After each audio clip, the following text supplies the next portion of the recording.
Hello viewers, আপনারা কেমন আছেন? আশা করি ভালো আছেন। আজকের ভিডিওতে আমি আপনাদের পিএনবির তরফ থেকে আসা যে ৫৪৫ টি ভ্যাকেন্সি বেরিয়েছে লোকাল ব্যাংক অফিসার, তার বিস্তারিত তথ্য জানাবো এবং ইম্পোর্টেন্ট এলিজিবিলিটি ক্রাইটেরিয়া কি রয়েছে সেগুলোও জানাবো।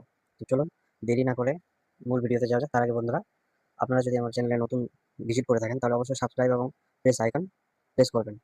এবারে চলুন সময় না নষ্ট করে মূল ভিডিওতে যাওয়া যাক।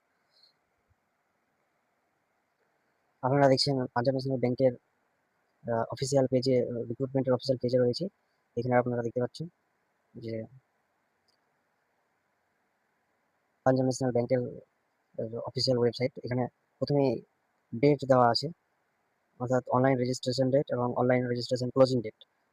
তো দেখুন আপনারা ২০/৭/২০২৬ থেকে স্টার্ট, অর্থাৎ আজকে ২১ তারিখ। আর রেজিস্ট্রেশন লাস্ট ডেট হচ্ছে আপনাদের ৯/৮/২০২৬, ৯ আগস্ট ২০২৬ পর্যন্ত চলবে। আর টেন্টেটিভ ডেট অনলাইন টেস্ট, মানে অনলাইনে টেস্ট নেওয়ার যে একটা সম্ভাবনা তারিখ, সেটা হচ্ছে আগস্টের ২০২৬ যে কোনো তারিখে অথবা সেপ্টেম্বর মাসে নিতে পারে। তো চলুন, পোস্ট কোড হচ্ছে ১ নম্বর code, name of the post হচ্ছে আপনার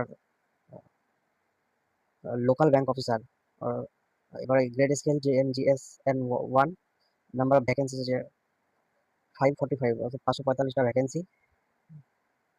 এবারে আমরা কোন কোন রাজ্য থেকে আপনারা অ্যাপ্লাই করতে পারবেন সেটা হচ্ছে অন্ধ্রপ্রদেশ, গুজরাট, কর্ণাটক, মহারাষ্ট্র এবং কোন রাজ্যে কতগুলো রয়েছে ভ্যাকেন্সি সেটাও এখানে দেখা যাচ্ছে। অন্ধ্রপ্রদেশ তেলেগুতে 4টা পোস্ট রয়েছে, গুজরাটটি থেকে ৭৭টি পোস্ট রয়েছে, কর্ণাটক থেকে ৭৮টি পোস্ট, মহারাষ্ট্র থেকে ৬৭টি পোস্ট রয়েছে, তেলেঙ্গানা থেকে ৪১টি পোস্ট, তামিলনাড়ু থেকে ৫১টি পোস্ট, ওয়েস্ট বেঙ্গল থেকে বন্ধুরা ৮০টি পোস্ট রয়েছে। ১২টি এসসিদের জন্য, ৭টা এসটি, ওবিসিদের জন্য ২৩টি, ইডব্লিউএসদের জন্য 10টি এবং আনরিজার্ভ ক্যাটাগরি অর্থাৎ জেনারেল যারা, তাদের জন্য ২৮টি এবং পিডব্লিউডি অর্থাৎ যারা ফিজিক্যালি হ্যান্ডিক্যাপড তাদের জন্য টোটাল 4টি ভ্যাকেন্সি রয়েছে। এরপরে আরও জম্মু কাশ্মীর, লাদাখ, অরুণাচল প্রদেশ, আসাম, মণিপুর, মেঘালয়, মিজোরাম, নাগাল্যান্ড, সিকিম, ত্রিপুরা, এইসব রাজ্যেও এইসব ভ্যাকেন্সিগুলো রয়েছে। এবারে চলুন নিয়ম কানুন বা ক্রাইটেরিয়াগুলো কি রয়েছে। নিয়ম কানুনগুলো প্রথমে এখানে বলছে যে আপনি যে কোনো একটি রাজ্য থেকে একটি পোস্টের জন্যই অ্যাপ্লাই করতে পারবেন, অন্য কোনো রাজ্যের জন্য বা একটি ছাড়া আর দ্বিতীয় কোনো পোস্টে আবেদন করতে পারবেন না। করলে সেটা রিজেক্ট হয়ে যাবে। এলিজিবিলিটি ক্রাইটেরিয়া রয়েছে যে এখানেও বলছি বন্ধুরা যে শুধুমাত্র একটি স্টেটের জন্যই আপনারা অ্যাপ্লিকেশন করতে পারবেন। আর যেই রাজ্যের জন্য আপনারা অ্যাপ্লাই করবেন সেই রাজ্যের লোকাল ল্যাঙ্গুয়েজ পড়তে জানতে হবে, লিখতে জানতে হবে এবং বলতেও জানতে হবে। আপনাকে অবশ্যই গ্র্যাজুয়েট ডিগ্রি পাস করে থাকতে হবে। আপনি যে কোনো স্ট্রিম থেকে থাকুন, গ্র্যাজুয়েট ডিগ্রি পাস করে থাকতে হবে।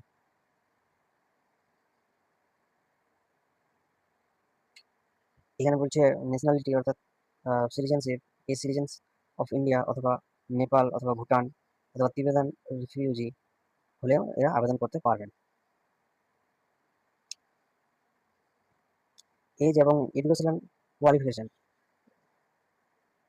এজ হচ্ছে মিনিমাম 20 ইয়ার্স, যা নিম্ন 20 বছর বয়স হতে হবে এবং ম্যাক্সিমাম অর্থাৎ ঊর্ধ্বতম বয়স হতে হবে 30 বছরের মধ্যে। এর এরপর হচ্ছে যে আপনারা যদি ওবিসি, এসটি, ইডব্লিউএস বা ফিজিক্যালি হ্যান্ডিক্যাপ বা এক্স সার্ভিসম্যান যারা রয়েছেন তারা গভ রুলস অনুযায়ী যেভাবে রিল্যাক্সেশন পাওয়ার সেইভাবে আপনারা রিল্যাক্সেশন পেয়ে যাবেন। এডুকেশন কোয়ালিফিকেশনে বলছে candidate should be graduate in any discipline from a university, অর্থাৎ যে কোনো ইউনিভার্সিটি থেকে আপনাদের গ্রাজুয়েট পাস করে থাকতে হবে, তবে আপনারা এই এলবি ওর জন্য আবেদন করতে পারবেন। অবশ্যই তাকে মার্কশিট থাকতে হবে তার কাছে।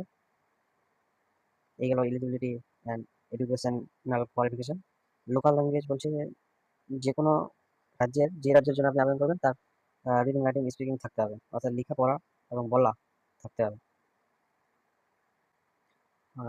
সিলেকশন প্রসিডিওর হবে অনলাইন রিটেন টেস্ট হবে, অনলাইন রিটেন টেস্ট সব এই সব সাবজেক্টের উপর হবে। এই যে reasoning and computer aptitude question হবে 25টি কোশ্চেন, ম্যাক্সিমাম মার্কস হবে 25। সেকশনাল ডিউরেশন টাইম অর্থাৎ সময় থাকবে 35 মিনিট। তো এদিকে ডেটা অ্যানালিসিস অ্যান্ড ইন্টারপ্রিটেশন 25টি কোশ্চেন হবে, 25 নাম্বার থাকবে, টাইম সময় থাকবে 35 মিনিট। এদিকে ইংলিশ ল্যাঙ্গুয়েজ 25টি কোশ্চেন থাকবে, 25 নাম্বার থাকবে এবং 25 মিনিট থাকবে। এদিকে কোয়ান্টিটিভ অ্যাপটিটিউড অর্থাৎ ম্যাথে থাকবে 25টি কোশ্চেন, ম্যাক্সিমাম নাম্বার হলো 25 এবং 35 মিনিট থাকবে। জেনারেল, ইকোনমি, ব্যাংকিং অ্যাওয়ারনেস এ থাকবে 50টি কোশ্চেন, মার্কস থাকবে 50 এবং সময়ও থাকবে 50 মিনিট। এই গেল পরীক্ষার প্যাটার্ন। কোয়ালিফাইং মার্কস হচ্ছে জেনারেলদের জন্য অথবা ইডাব্লিউএসদের জন্য 40%, আর ওবিসি বা রিজার্ভ ক্যাটাগরিতে যারা রয়েছে এসসি এসটি ওদের জন্য 35% মার্কস পেলেই ওরা কোয়ালিফাই করে যাবে। কোয়ালিফাই করা স্টুডেন্টদের ইন্টারভিউতে ডাকা হবে, অর্থাৎ অনলাইনে আপনারা কল লিডার দেখতে পাবেন, সেই মতো আপনাদের ডাকা হবে। ইন্টারভিউ ইন্টারভিউ হবে আপনাদের 50 মার্কসের, অর্থাৎ জেনারেল ক্যাটাগরির যারা রয়েছে তারা 50% মার্কস পেলে তারা কোয়ালিফাই করবে, এবং 45% মার্কস এসটি এসসিদের জন্য পেলে তারা কোয়ালিফাই করবেন, অর্থাৎ 50 নাম্বারের মধ্যে তারা 22.5 যদি এসসি এসটি হয় তারা কোয়ালিফাই করে যাবে, এবং যারা জেনারেল ক্যাটাগরি থাকবে অথবা ওবিসি থাকবে তারা 25 নাম্বার পেলে তারা কোয়ালিফাই করবে।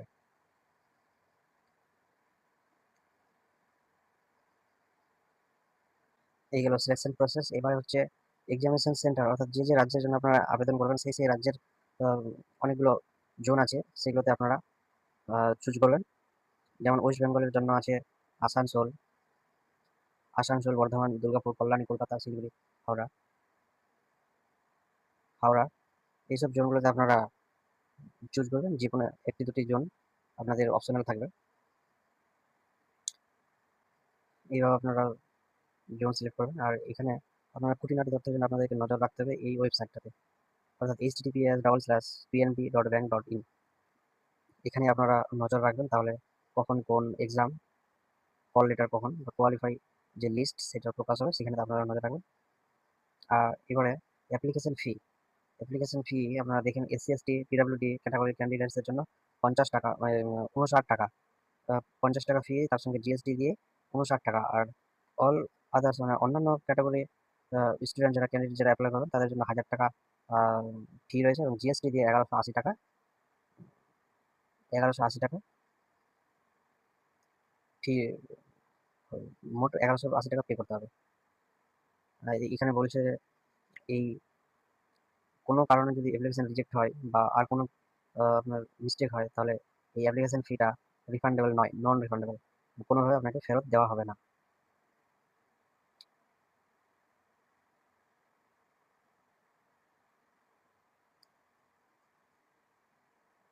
অ্যাপ্লিকেশন ফি আপনারা অনলাইন মোডে যে কোনো ডেবিট কার্ড, ক্রেডিট কার্ড অথবা ইউপিআই দ্বারা দিতে পারবেন।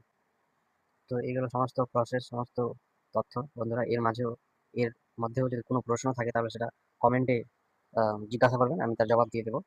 আর আপনারা কষ্ট করে একটু চ্যানেলটা সাবস্ক্রাইব করবেন, বেল আইকনটা প্রেস করে দেন। সো থ্যাংক ইউ, ভালো থাকবেন।